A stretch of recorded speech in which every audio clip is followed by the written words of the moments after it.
Hello, my name's Aria on Edge, and I am currently 700 hours into Hunt. Today's video is basically about things that I kind of wish I knew going in or understood before I actually got to this point, and there's a lot of different things that a lot of people don't seem to know about, and I wanted to make sort of like one of those videos where things that I wish I knew before X number of hours, etc, etc. First up, the matchmaking bar. Not a lot of people know about this, but there is this bar on the bottom right that goes up and starts filling. While it's not the biggest thing in the world, if it does fill up, it means whoever was waiting in the queue will be pushed out. If it does not reach completion, then it's a safe bet that there's a full 12-man lobby. If not, it could be an empty one with just you in it, or it could be 11. Missing only one person, or even anything in between. Any combinations of trios, duos, and solos. So keep an eye on this bar if you want to know sort of like maybe how many people might be in that hobby. Next up, bosses. Most bosses, aka Butcher, Spider, and Scrapbeak, can be wounded and farmed with a consumable called a sticky bomb. With the exception of the assassin, aka Vincent. We'll talk about him later. So the thing about this sticky bomb is the fact that if you can land it, it'll stick on the boss and it will do a massive amount of damage, roughly around 3/4 of the damage, making it super easy to kill it with whatever else that you need. And this is also great for those who are starting off, because it leaves you just enough HP to really finish them off with some base type weapon that you want to unlock other variants of and go through the progression. As you can see here, I'm using the Nagant base guns to kill the Butcher, and because of the sticky, it was super easy. I took a little bit of damage, but it's fine. Once you start banishing the boss, you'll get your HP back anyway. So here is another example. This dude, his name is Scrapbeak, and I will also blow him up with the sticky bomb. Something about Scrapbeak is that normally he will drop a whole bunch of items when you kill him normally, because he's a hoarder. He took all of the items around the compound and is basically carrying all of it in his backpack. If you set him on fire, or you explode him like we did, then a lot of those items are destroyed. But, you know, that's sort of calculated if you really want to get it done quickly, and you don't mind the loss of the items, then you can, you can do that. As you can see, more experience for me, some because I don't really care about that type of, like the item losses.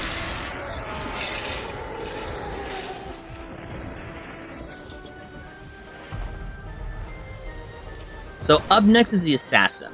So he is immune to the sticky bomb because he has a mechanic where he turns into a bug and scurries off, leaving the sticky bomb just floating there. While it's not the fastest thing in the world, something that I have found is using an antidote and then using a poison bomb to make a poison cloud. And from there, it'll create a protective barrier that hurts him. Even though he'll scurry around, he'll try and materialize near you and then try and attack you. The way that you can usually prevent his attack is actually you just attack him before he takes a jab at you, and so he gets sort of stunned out of his attack animation and gives up, or sometimes he does like a second wave of attacking and you just hit him again. The thing about the assassin is he has a second mechanic where it creates bug clones. And those bug clones will try and get to you first, and then they'll explode, put a whole bunch of bugs around your face. And what that allows the assassin to do is, when you try to attack him to prevent him from attacking, he will have like invincibility frames, or I guess super armor is more of a better description. He has super armor, so even if you attack him, his attack animation will go through and he will still hurt you. So this Poison Cloud Antidote combo will not only little by little kill him every single time he tries to get near you and tries to attack you, it will one hit kill those bugs, or those clones, which will allow you to stay in the fight longer, and you know, you don't have to run away and be scared of that super armor that he would eventually have.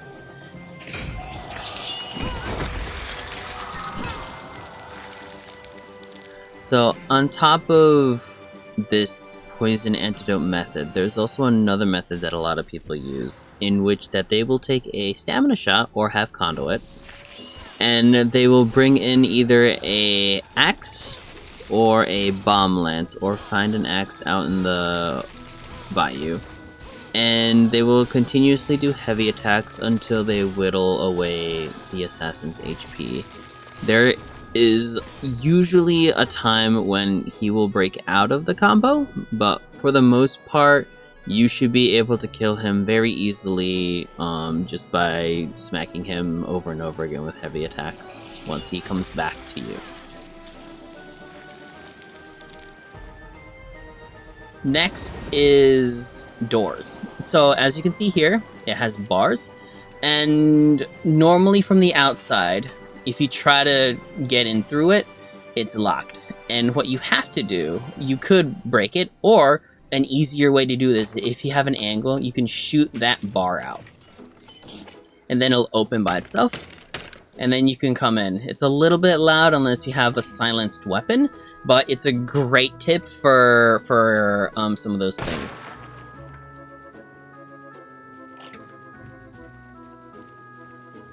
There are 3 other ways to open a door, like a regular door. You can melee it open, dealing 50 damage to anyone.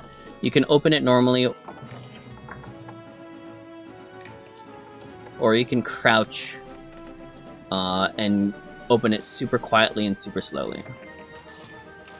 So the next concept I want to talk about is actually shotguns, specifically penny shots. So these things are extremely cheap when you unlock them, and the thing is, they are designed to be PvE weapons, but they can also use in PvP. They do damage to these zombies and bosses and everything, and normally you'd have to take a really long time to kill something like a meathead, which is the big slug boys.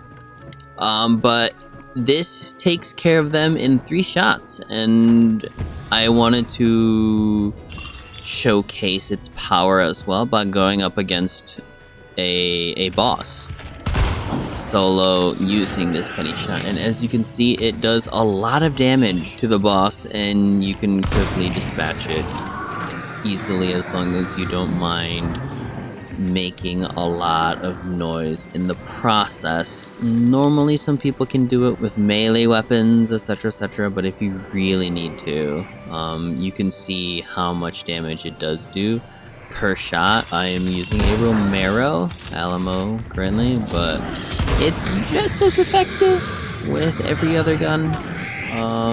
Spectre, Slate, Crown King, etc.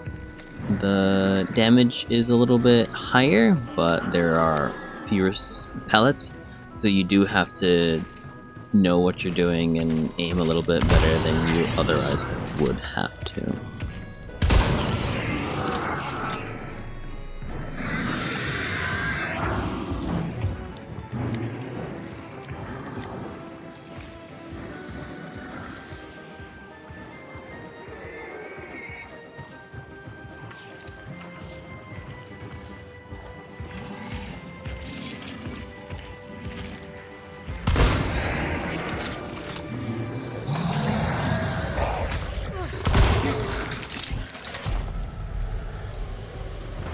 So the next topic, I want you to look at the top left, and as you can see, this is white and this one is red. So what this is indicating is when you are near a boss layer or a boss, you can actually see if there are enemies around the boss that you might run into, whether it is white or red. White meaning no one's there, red meaning there is someone within the vicinity and you should watch out.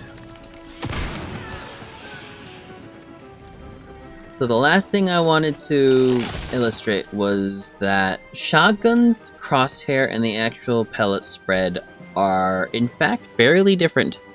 And here we looked at the wall, aimed at the wall, and took a shot and sort of compared the pellet spread in relation to the actual crosshair.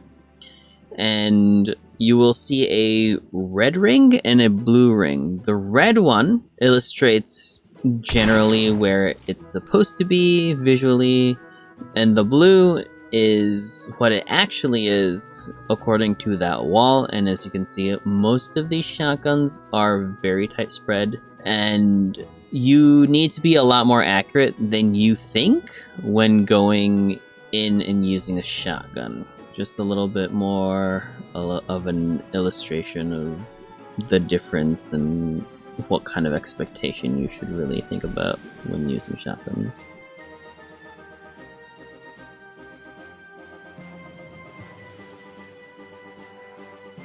And yeah, that's been sort of top few things that I wish I knew when I was learning this game. I think if I knew some of these tips, I would have been able to go through hunt and level up and understand the game a little bit better, knowing, you know, some of these tricks and whatever. So hopefully you learned something today. And hopefully this video helps new people as well. I know at the time of this recording, the new update will have a spruced up tutorial, and hope to get more new players and see new faces. So, thank you everyone, and I'll see you guys in the next video. Bye bye.